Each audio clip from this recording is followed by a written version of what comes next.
Tiene razón la congresista Mauricio Paula, porque el ministro no ha dado buen ejemplo.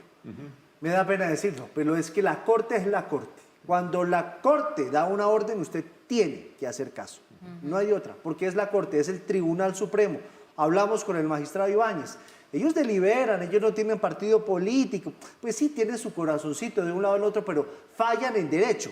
Y ellos deciden, hay que hacer esto. Y el ministro empezó con el vericueto, que la cosa no, que explíqueme. La Corte tiene paciencia hasta cierto punto, pero la orden estaba dada. Sí, sí, pero pues vamos a ver finalmente cuál termina siendo el futuro de esta reforma a la salud, que es una de las banderas del gobierno, que la presenta por segunda vez al Congreso en esta intentona de sacarla adelante, pero lo cierto es que se ve absolutamente enredada, no solamente por lo polémico de los artículos, sino porque, mire, todavía no se ha llegado a una concertación, porque la crisis del sistema sigue estando muy latente, muy vigente, y lo decíamos el otro día, Mauricio, creo que usted lo mencionaba, aquí realmente hay que poner el foco en los pacientes, que son los que están sufriendo. Pero claro, y eso que ahorita le vamos a contar porque viene la ponencia de la pensional y viene negativa, pero bueno, no me la adelanto. Sí, el presidente Petro hace 36 horas en ese largo tuit que hizo contra el, bueno, en ese enésimo tuit que hizo contra el neoliberalismo y que se había tomado las instituciones y que tenía a los congresistas, etcétera,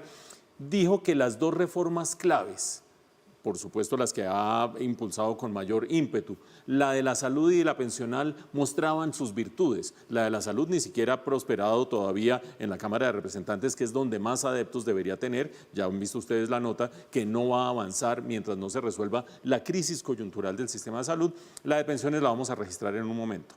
Pero en el caso de la reforma a la salud, ha habido tantas idas y vueltas que mucha gente se preguntará, pero reforma no se había caído, sí se había caído, etcétera, etcétera. Paula ya lo dijo, la presentaron una vez y se cayó, la han presentado una segunda vez y está allí a punto de pasar a la plenaria de la Cámara.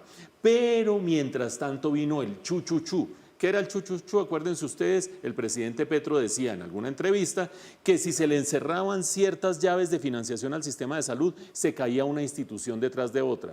Dicho sea de paso, detrás de las instituciones están los médicos, detrás los pacientes de enfermedades huérfanas, es decir, esto no es un rompecabezas de instituciones, es de gente que sufre profundamente. La Corte Constitucional está tratando de resolver un problema de liquidez ante todo. Ustedes conocen bien la diferencia entre liquidez y solvencia. Liquidez, ay, jue madre, no tengo con qué pagar el arriendo, ¿quién me presta? Solvencia, o consigo un ingreso que me permita pagar el arriendo o nunca nadie me va a volver a prestar para seguir pagando el arriendo.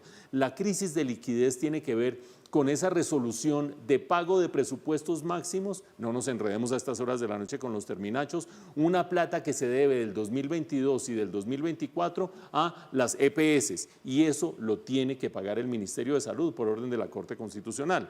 La crisis de solvencia, la plata alcanza o no alcanza en el mediano plazo, se resuelve de otra manera y no estoy seguro que ni siquiera el ministro de Salud, haciéndole caso a la Corte Constitucional, vaya a sentar las bases para resolverlo, porque lo que le pide la Corte es crear una mesa de trabajo, con eso no se resuelve el problema de financiación del sistema de la salud, y después justificar un mes más adelante por qué se calculó de cierta manera la plata que se les da a las EPS.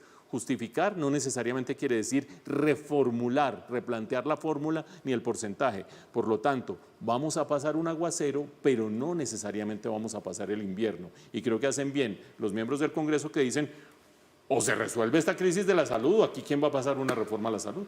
Y viene el tema de la pensional, porque además la ponencia que se ha conocido está en cabeza del propio magistrado Ibáñez, ¿no? Sí.